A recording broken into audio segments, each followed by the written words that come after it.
नमस्कार दोस्तों, मैं Parasnath life high study IAS में आपका स्वागत है। आज हम लोग राजा महेंद्र प्रताप सिंह राज्य विश्वविद्यालय अलीगढ़ के बीएड सेकेंड ईयर एग्जाम 2023 जो 4 मई 2023 को एग्जाम होने जा रहा है तथा साथ ही आगरा यूनिवर्सिटी का जो B Ed second year re exam 2022-23 होने जा रहा है, उसके लिए पेपर 203 अर्थात समावेशी विद्यालय का सृजन या क्रिएटिंग एंड इंक्लूसिव स्कूल का फुल प्रैक्टिस सेट 9 हल करेंगे। इसके पहले 8 प्रैक्टिस सेट हम लोग हल कर चुके हैं, आप लोग जाकर देख लीजिएगा, डिस्क्रिप्शन में लिंक दिया गया है। इसके टॉप 75 अति महत्वपूर्ण प्रश्न रहेंगे। यहाँ से निश्चित रूप से एग्जाम में सेम टू सेम प्रश्नों के आने की संभावना है, इसलिए आप लोग वीडियो को पूरा देखिएगा। दोस्तों, प्रश्नों पर आएँ, लेकिन उससे पहले प्लीज़ आप लोग वीडियो को ज़्यादा से ज़्यादा शेयर कीजिए जिससे सभी लोगों को लाभ हो सके। यदि आप लोग चैनल को सब्सक्राइब नहीं किए हैं तो चैनल को सब्सक्राइब कीजिए तथा वीडियो को लाइक और शेयर जरूर कीजिए, इससे मोटिवेशन मिलता है। आइए देखते हैं प्रश्नों को। पेपर 203 अर्थात समावेशी विद्यालय का सृजन फुल प्रैक्टिस सेट 9, इसका पहला प्रश्न है। आप लोग ध्यान रखना, इस प्रश्न में बहुत ज़्यादा संदेह है, मॉडल में कुछ दिया है और इसका उत्तर कुछ है। निम्न में से कौन सा अधिगम अक्षमता का प्रकार नहीं है? ए डिसलेक्सिया, बी डिस्ग्राफिकल, सी हाइपरलेक्सिया, डी डिस्कैल्कुलिया। तो ध्यान में सही जवाब हो जाएगा इसका बी। अगर मॉडल पेपर में देखोगे तो सी दिया है हाइपरलेक्सिया, जबकि हाइपरलेक्सिया क्या है? एक सिंड्रोम है जो बच्चे शब्दों के प्रति आकर्षित होते हैं, तो ये भी एक बीमारी है। तो बोल रहा है अधिगम अक्षमता का प्रकार नहीं है, तो इसका सही जवाब हो जाएगा डिस्ग्राफिकल। डिस्ग्राफिकल माने क्या होता है? आपत्तिजनक। ठीक है, तो मेरे अनुसार इसका सही जवाब है बी। अगर आप सी मानते हैं तो मान सकते हैं, ठीक है, बाकी एक बार चेक कर लीजिएगा। कुछ पॉइंट हैं, आप देख लीजिएगा। डिस्ग्राफिक मतलब होता है आपत्तिजनक। हाइपरलेक्सिया एक प्रकार का सिंड्रोम, इसमें बच्चे अक्षर या संख्याओं के प्रति आकर्षित होते हैं। कुछ चीज़ें हैं, 2-3 पॉइंट तो आप क्लियर याद होना चाहिए, जैसे डिस्ग्राफिकल लिखने की समस्या, डिसलेक्सिया पढ़ने की समस्या, डिसकैल्कुलिया गणितीय समस्या, ये तीनों आपको पता होना चाहिए, अक्सर पूछा जाता है। बाकी डिस्मॉर्फिया भ्रम की समस्या, इसमें कोई अंतर नहीं कर पाते हैं। डिस्फेसिया बोलने की समस्या, डिस्प्लेक्सिया शारीरिक कौशल संबंधी विकार, डिस्थेनेमिया तनाव संबंधित, ऑटिज्म सामाजिक अंतःक्रिया क्षमता, अफेसिया भाषा संबंधित अक्षमता, ये पॉइंट मालूम होना चाहिए। अगला प्रश्न है, डिसलेक्सिया से ग्रसित बच्चे का प्राथमिक लक्षण है? तो सही जवाब हो जाएगा इसका सी, पढ़ने में अक्षमता। डिसलेक्सिया मतलब पढ़ने में क्षमता। प्रश्न महत्वपूर्ण है। अगला प्रश्न है, सफल समावेशी शिक्षा की आवश्यकता है? तो सही जवाब हो जाएगा इसका टी, संवेदीकरण। सफल समावेशी शिक्षा की आवश्यकता है, सही जवाब हो जाएगा डी। अगला प्रश्न है, दृष्टिहीन बालकों को वही अध्यापक पढ़ा सकते हैं जो? सही जवाब हो जाएगा 4 का सी, विशेष रूप से प्रशिक्षित हो। कहीं कहीं डी दिया हुआ है तो आप देख लीजिएगा, ठीक है, लेकिन अभी जो है दृष्टिहीन बालकों को वही अध्यापक पढ़ा सकता है विशेष रूप से प्रशिक्षित हो। संवेदनशील तो है, वो भी हो सकता है, जो ज़्यादा अच्छा उत्तर है सी है। बाकी बार आप चेक कर लीजिएगा आपके अनुसार क्या है। यदि किसी प्रश्न में आपको संदेह है तो कमेंट सेक्शन में प्रश्न संख्या जरूर डालिए। प्लस अगर आपको लगता है कि बुक में इस जगह पर मिला हुआ है तो उस पेज पर आप देख लीजिएगा, ठीक है, किस पेज पे जरूर लिख दिए प्रश्न संख्या प्लस बुक का पेज। अगला प्रश्न है, निम्न में से किस प्रकार के विद्यालय में केवल भिन्न क्षमता वाले बच्चे पढ़ते हैं? सही जवाब हो जाएगा 5 का। ध्यान रखना, इसमें पूछा है, बोला है कि केवल, अगर केवल शब्द नहीं हो तो ठीक रहता है। इसमें बोला निम्न से किस प्रकार के विद्यालय में केवल भिन्न क्षमता वाले बच्चे पढ़ते हैं। जो विशिष्ट विद्यालय होता है यहाँ पर केवल भिन्न क्षमता वाले बच्चे पढ़ते हैं, ठीक है। अभी समावेशी में क्या होगा? दोनों पढ़ते हैं, नॉर्मल और भिन्न क्षमता वाले दोनों, तो ये गलत हो गया। एकीकृत में भी यही हाल है, दोनों पढ़ते हैं, तो ध्यान रखना सही जवाब हो जाएगा ए, ठीक है। केवल अगर बोल दिया है तो विशिष्ट विद्यालय, कन्फ्यूज नहीं, क्यों मॉडल पेपर में डी दिया है मैं इसलिए बोल दे रहा हूँ। तो निम्न में से किस प्रकार के विद्यालय में केवल भिन्न क्षमता वाले बच्चे पढ़ते हैं? तो ए इसका सही जवाब हो जाएगा। जिक्सिक क्रियाएं संबंधित हैं, तो सही जवाब हो जाएगा इसका सी, शाकाहारी अधिगम से। अगला प्रश्न है, समावेशी शिक्षा में छात्रों को प्रोजेक्ट कार्य देते समय कौन सा बिंदु ध्यान में रखना चाहिए? सही जवाब हो जाएगा 7 का, ध्यान रखना बी, विशिष्ट छात्रों को सामान्य छात्रों के साथ समूह में रखना चाहिए। अगला प्रश्न है, प्रतिभाशाली बालक के चुनाव की विधि है? सही जवाब हो जाएगा इसका ए, निष्पत्ति परीक्षण। हमारी रिक्वेस्ट है आपको वीडियो आप लोग ज़्यादा से ज़्यादा शेयर कीजिए, कॉलेज ग्रुप दोस्त यार जो भी हैं, और वीडियो को लाइक जरूर कीजिए। जिस कॉलेज में आप एग्ज़ाम देने जा रहे हैं वहाँ पर जो भी बच्चे बीएड की एग्ज़ाम दे रहे हैं, प्लीज़ उनसे इस चैनल के बारे में आप बताइए, हम्बली रिक्वेस्ट है। अगला प्रश्न है, निम्न में से कौन सी पद्धति अधिगम बाधित बच्चों की शिक्षा के लिए उपयुक्त नहीं है? सही जवाब हो जाएगा इसका बी, व्याख्यान पद्धति। ध्यान रखना, इसमें से प्रश्न बहुत ज़्यादा मिलने वाला है। लगभग वीडियो 202 है, हर साल का नियम है, वहाँ से प्रश्न रिपीट बहुत कम करता है, या फिर ढेर सारे प्रश्न ऐसे उठाता है, बट मिलते हैं बहुत कम मिलते हैं, तो आपको वहाँ पर कॉमन सेंस ही आंसर देना रहता है। लेकिन वीडियो 203 का पिछली बार तो सारे पेपर 2021 को उठा दिए थे, इसलिए आप लोगों को प्रीवियस ईयर के सारे पेपर जो है देख के जाइए, तो इसमें सारे प्रीवियस ईयर के पेपर रखे, जो क्वेश्चन आए हुए रखे गए हैं, प्लस नेट JRF या यूपी टेट सीटेट के प्रश्न जो आने वाले रखे गए हैं, महत्वपूर्ण प्रश्नों का संकलन है। तो आप लोग अगर वीडियो को अच्छे से देखते हैं, तैयार कर लेते हैं, तो आपको बहुत अच्छे अंक आएंगे। प्रश्न है, निम्न में से कौन सी विधि कक्षा में मंद अधिगामी बच्चों की पहचान करने के लिए उपयुक्त नहीं है? सही जवाब हो जाएगा 10 का ए, व्यक्तित्व परीक्षण। बाकी बुद्धि परीक्षण, अभिवृत्ति परीक्षण और शैक्षिक परीक्षण, ये तीनों जो हैं मंद अधिगामी मतलब धीरे सीखने वाले बच्चों की पहचान करने के लिए है, लेकिन व्यक्तित्व परीक्षण नहीं है। अगर मॉडल पेपर देखो कहीं ए दिया है, कहीं डी दिया है, तो हम लोग ए मान के चलेंगे, तो शैक्षिक परीक्षण जो है ये तो है। अगला प्रश्न है, जब विशिष्ट छात्रों की आवश्यकता के अनुरूप उन्हें पूर्व निहित संरचना में ढाला जाता है तो वह है? सही जवाब हो जाएगा ये इसका बी, एकीकृत। कई आप सी भी देखोगे, लेकिन ए इसका सही जवाब है, आप बुक में भी देख लीजिएगा। अगला प्रश्न है, निम्न में से कौन सी समस्यात्मक बालक के उपचार के लिए उपयुक्त विधि नहीं है?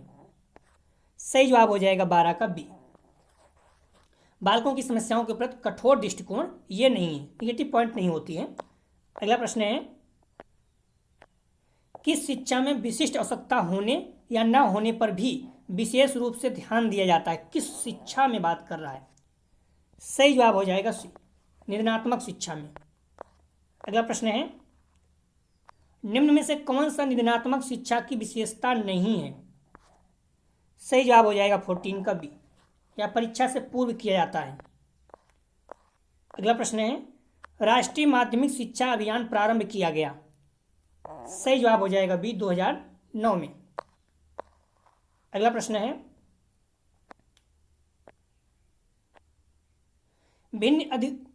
भिन्न अधिगमकर्ताओं वाले समावेशी कक्षा में सहकारी अधिगम एवं सहपाठी शिक्षण, भिन्न अधिगमकर्ताओं वाले समावेशी कक्षा में सहकारी अधिगम एवं सहपाठी शिक्षण। सही जवाब हो जाएगा डी, सहपाठी स्वीकारता हेतु सक्रिय रूप से प्रेरित करना चाहिए। अगला प्रश्न है, ऑटिज्म संबंधित है, ऑटिज्म संबंधित है। सही जवाब हो जाएगा 17 का ए, सामाजिक अंतःक्रिया अक्षमता। अगला प्रश्न है, बाल अधिकार पर यूनाइटेड नेशंस सम्मेलन के संदर्भ में निम्न को ध्यान से पढ़िए। ए, विकास का अधिकार, बी, अभिव्यक्ति का अधिकार, सी, मनोरंजन का अधिकार। निम्न में से कौन बाल अधिकार है? सही जवाब हो जाएगा, ध्यान रखना इसका डी हो जाएगा। ठीक है, सही जवाब इसका हो जाएगा डी, 1, 2, 3 सभी। बाल अधिकार पर यूनाइटेड नेशन सम्मेलन के संदर्भ में इनको ध्यान से पढ़िए, तो विकास का अधिकार, अभिव्यक्ति का अधिकार, मनोरंजन का अधिकार, सभी सही है। ठीक है, इसका सही जवाब हो जाएगा सभी। अगला प्रश्न है, निम्न में से कौन सा विवरण भिन्नता को सबसे अच्छा प्रस्तुत करता है? सही जवाब हो जाएगा इसका ए, या लोगों के मध्य भिन्नता को स्वीकार करता है। अगला प्रश्न है, अक्षम लोगों के अधिकार पर यूनाइटेड नेशन सम्मेलन किस वर्ष हुआ? सही जवाब हो जाएगा इसका सी, 13 दिसंबर 2006। अगला प्रश्न है, निम्न में से कौन सा गुण समावेशी शिक्षा में शिक्षक के लिए आवश्यक नहीं है? सही जवाब हो जाएगा इसका डी, शिक्षक की सामाजिक आर्थिक स्थिति, ये जो है शिक्षक के लिए आवश्यक नहीं है, बाकी सभी हैं। बाकी सभी क्या है देख लीजिए, कभी कोई प्रश्न को घुमा देता है। बच्चों के प्रति संवेदनशीलता, छात्रों के लिए धैर्य एवं लगाव, छात्रों की अक्षमता का ज्ञान, ये तीनों होना चाहिए। अगला प्रश्न है, अधिगम अक्षम बच्चों एवं मानसिक मंदित बच्चों में अंतर है। अधिगम अक्षम बच्चों एवं मानसिक मंदित बच्चों में अंतर है। सही जवाब हो जाएगा 22 का डी, सभी। वे प्रायः औसत बुद्धि के होते हैं, बुद्धिमत्ता के होते हैं। वे अधिकांश क्षेत्रों में सीखने योग्य होते हैं। उन्हें एक क्षेत्र में अधिगम क्षमता होती है। अगला प्रश्न है, एक सृजनशील छात्र निम्न में से किन क्रियाओं के द्वारा चिन्हित किया जा सकता है? सही जवाब हो जाएगा बी, समस्या पर वास्तविक विचारों को अभिव्यक्त करके। अगला प्रश्न है, बच्चे तथा युवा को सुनाई देने वाली आवृत्ति है किसके बीच में है? मतलब महत्वपूर्ण साइंस का प्रश्न है। सही जवाब हो जाता है ए, 20 से 20,000 हर्ट्ज के बीच में ही सुनाई देती है। अगला प्रश्न है, एक समावेशी विद्यालय। सही जवाब हो जाएगा इसका ए, सीखने की क्षमताओं में भिन्नता के बावजूद सभी छात्रों के अधिगम परिणामों को बेहतर बनाने के लिए प्रतिबद्ध। अगला प्रश्न है, प्रतिभाशाली बालक एक विशिष्ट बालक होता है या कथन है? सही जवाब हो जाएगा इसका ए, सत्य। अगला प्रश्न है, सैमुअल ग्रिडले हुए किस देश से संबंधित है? महत्वपूर्ण है, इनसे बार बार प्रश्न पूछा जाता है। ए, अमेरिका। अगला प्रश्न है, आईईपी का पूर्ण रूप होता है अर्थात फुल फॉर्म होता है? सही जवाब हो जाएगा सी, इंडिविजुअल एजुकेशन प्रोग्राम। अगला प्रश्न है, शिक्षा का अधिकार 2009 कब अस्तित्व में आया? सही जवाब हो जाएगा ए, 1 अप्रैल 2010। मोस्ट इंपॉर्टेंट रखिए, एमएड में भी पूछा जा चुका है।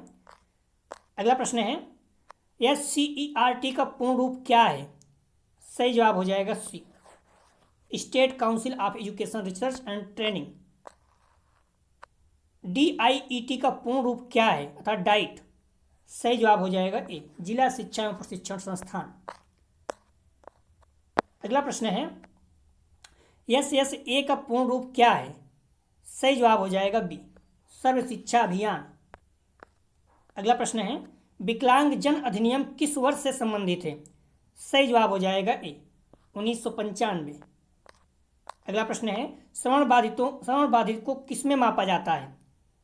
श्रवण बाधित को किसमें मापा जाता है? सही जवाब हो जाएगा ए, डेसिबल। अगला प्रश्न है, टर्मन के अनुसार विशिष्ट बालक होने का आधार? सही जवाब हो जाएगा इसका डी, शैक्षिक विकास, शारीरिक विकास, मानसिक विकास, सभी। अगला प्रश्न है, पिछड़े बालकों की शैक्षिक लब्धि है? सही जवाब हो जाएगा इसका ए, 85 से कम। पिछड़े बालकों की शैक्षिक लब्धि होती है तो 85 से कम। इस पॉइंट में बार बार बोलता हूँ, आप लोग ध्यान रखना। जो इसका क्रम है 2-4 आपको याद होना चाहिए। जैसे सामान्य बुद्धि लब्धि कितनी होती है? 91 से 110, ठीक है। और 140 से अधिक है तो प्रतिभाशाली में जाता है। प्रखर में कितना आता है? 121 से 130, 111 से 120 में तीव्रता, 70 से कम जो है जड़ बुद्धि में आता है, 70 से 80 अल्प बुद्धि में आता है, 80 से 90 लगभग मंद बुद्धि में आता है। तो इस पॉइंट को आप 4-5 हैं ध्यान रखना। तो पिछड़े बालक की शैक्षिक लब्धि कितनी होती है? 85 से कम, ठीक है। तो थोड़ा सा ध्यान रखो, इस पॉइंट को महत्वपूर्ण है। कौन सा बालक विशिष्ट बालक नहीं है? सही जवाब हो जाएगा इसका बी, औसत बालक जो है ये विशिष्ट बालक नहीं है। पिछड़ा बालक, प्रतिभाशाली बालक, विकलांग बालक, ये सारे विशिष्ट बालक हैं। सामान्य बालकों की आईक्यू होती है? बार बार प्रश्न पूछा जाता है। सही जवाब हो जाएगा ए, मैं अभी बताया जस्ट, 91 से 110, ये आपको पता होना चाहिए, पूछा जा चुका है। और 140 प्लस अधिक रहेगा तो प्रतिभाशाली हो जाएगा। भारतीय पुनर्वास परिषद की स्थापना कब हुई? सही जवाब हो जाएगा ए, 1993। अगला प्रश्न है, डीपीईपी का पूर्ण रूप अर्थात फुल फॉर्म है? सही जवाब हो जाएगा ए, डिस्ट्रिक्ट प्राइमरी एजुकेशन प्रोग्राम। प्राथमिक शिक्षा प्रणाली को पुनर्जीवित करने और प्राथमिक शिक्षा की सार्वभौमिक के उद्देश्य को प्राप्त करने के लिए एक प्रमुख पहल के रूप में जिला प्राथमिक शिक्षा कार्यक्रम डीपीईपी के केंद्र संयोजित योजना 1994 में शुरू की गई थी। इस पॉइंट को ध्यान रखना, पूछ सकता है। भारत में डीपीईपी कब शुरू हुआ? सही जवाब हो जाएगा इसका सी, 1994 में। जस्ट मैंने भी ऊपर बताया आपको। आप लोग ध्यान रखना, बुक मॉडल पेपर को जरूर पढ़िए, प्लस मेरे साथ प्रैक्टिस से हल कीजिए, क्योंकि इसमें एक सीमित क्वेश्चन रखा जाता है जो क्वेश्चन आ सकता है, ठीक है। तो अगर आपको बहुत अच्छा करना है तो यहाँ से हो जाएगा, बट आपको कुछ न कुछ और भी पढ़ना। सोचो सिर्फ यही पढ़ के जाओगे तो ध्यान रखना, फिर आप अपने साथ कहीं कहीं आप एक तरह से छलावा कर रहे हैं। तो आपको बुक और मॉडल पेपर को पढ़ना ही पड़ेगा अच्छे से, ठीक है। किस्मत की बात होती है, कभी कभी पूरा, जैसे पिछली बार क्या हुआ, पूरा पेपर ही आ गया तो अलग बात थी, लेकिन हर साल आएगा इस जरूरी नहीं है ना भाई। CBD 202 में है, हर साल प्रश्नों को घुमाता ज़्यादा है, तो उसमें बच्चे परेशान हो जाते हैं। तो इस तरह से इसका पेपर बहुत बेस्ट होगा। 202 कम सही हुआ है तो प्रश्नों को कवर कीजिए। 203, 204, 205 में बच्चे 40 में 40 अंक लाते हैं, आप सभी में बेस्ट लाइए, ठीक है। तो अच्छा कीजिए। तो सही जवाब हो जाएगा 42 का सी। ध्यान रखना, DPEP का मुख्य उद्देश्य क्या है? ए, ड्राफ्ट आउट दर को कम करना, अर्थात जो बच्चे छोड़ देते हैं उनको कम करना। प्राइमरी शिक्षा का सार्वभौमिकरण, दोनों सही है, ए बी दोनों। अगला प्रश्न है, माध्यमिक स्तर पर विकलांगों के लिए समावेशी शिक्षा योजना शुरू की। सही जवाब हो जाएगा इसका बी, केंद्रीय सरकार। अगला, चिल्ड्रन विथ डिसेबिलिटी एक्ट कब अस्तित्व में आया था, कब पारित हुआ? सही जवाब हो जाएगा 44 का बी, 1990। 1975 में हैंडीकैप्ड चिल्ड्रन एक्ट था, जो बाद में 1990 में संशोधन करके डिसेबिलिटी एक्ट हुआ, मतलब बना दिया गया। अगला प्रश्न है, पर्सन्स विथ डिसेबिलिटी एक्ट योजना का मुख्य उद्देश्य क्या था? सही जवाब हो जाएगा, ध्यान रखना इसका, अंधेपन का संरक्षण, कम दृष्टि संरक्षण, सुनने में परेशानी का संरक्षण, उपरोक्त सभी। तो डी इसका सही जवाब हो जाएगा, सही। अगला प्रश्न है, संविधान के किस अनुच्छेद का संबंध पर्सन विथ डिसेबिलिटी एक्ट से है? महत्वपूर्ण है, पूछ सकता है। जो भी इस तरह से बीकर सेक्शन के लिए इशू है, मोस्ट इंपॉर्टेंट में रखना उससे। सही जवाब हो जाएगा इसका सी, 253, अनुच्छेद 253 जो है पर्सन विथ डिसेबिलिटी एक्ट से संबंधित है। अगला प्रश्न है, क्या NIOS समावेशी शिक्षा में मददगार होती है? सही जवाब हो जाएगा हाँ, इस तरह के प्रश्न भी पूछे गए हैं। अगला प्रश्न है, कौन सा सार्वभौमिक प्राइमरी शिक्षा पर बल देता है? सही जवाब हो जाएगा 48 का सी, सर्व शिक्षा अभियान। कौन सा सार्वभौमिक प्राइमरी शिक्षा पर बल देता है? सर्व शिक्षा अभियान, UGC है ये, तो डिग्री मतलब ग्रेजुएशन के लिए है, ठीक है। सही जवाब हो जाएगा 48 का सी। अगला प्रश्न है, क्या तमन्ना एक गैर लाभ स्वैच्छिक संगठन है? सही जवाब हो जाएगा इसका ये हाँ। अगला प्रश्न है, NGO का पूर्ण रूप क्या होता है? सही जवाब हो जाएगा ए, नॉन गवर्नमेंटल ऑर्गेनाइजेशन।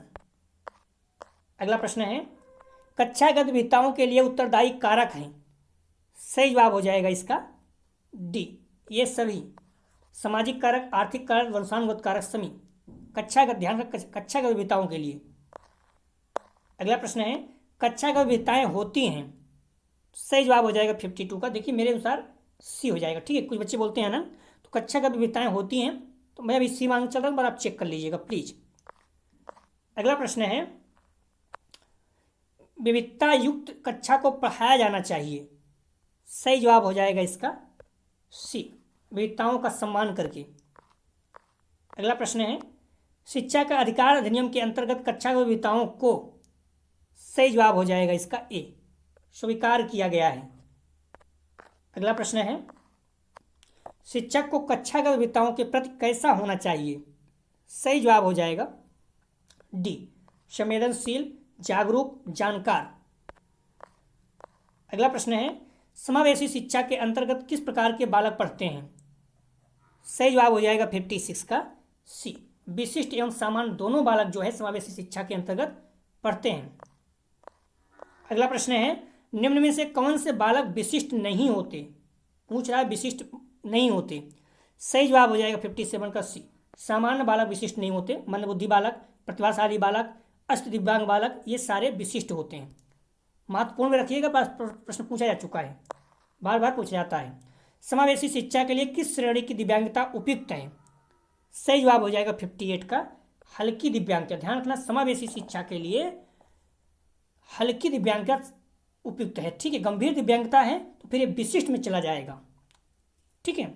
इस पॉइंट को आप लोग ध्यान रखना, गंभीर दिव्यांगता हो तो विशिष्ट विद्यालय में एडमिशन होगा। अगला प्रश्न है, कक्षागत विविधताओं को नियंत्रित किया जा सकता है? सही जवाब हो जाएगा डी, सभी कक्षा नियमों का स्थापना करके, अच्छे व्यवहार के लिए पुरस्कार देकर, उचित निर्देशन और मार्गदर्शन देकर। अगला प्रश्न है, कौन सा ज़्यादा गोपनीय है, निर्देशन या परामर्श? सही जवाब हो जाएगा बी, परामर्श जो है ज़्यादा गोपनीय है, ठीक है, बी इसका सही जवाब है। अगला प्रश्न है, कक्षा कौन सा तथ्य धीमी गति से सीखने वालों से संबंधित है। सही जवाब हो जाएगा डी, उपयुक्त सभी। ज़्यादा समय ना देख पाना, धीमी गति से सीखने की क्षमता, विश्लेषण करने की क्षमता। अगला प्रश्न है, कौन सा कारण अधिगम अक्षमता से जुड़ा है? अधिगम अक्षमता से। सही जवाब हो जाएगा डी, उपयुक्त सभी। वंशानुक्रम, गर्भावस्था के दौरान समस्या, जन्म के बाद घटना, सभी।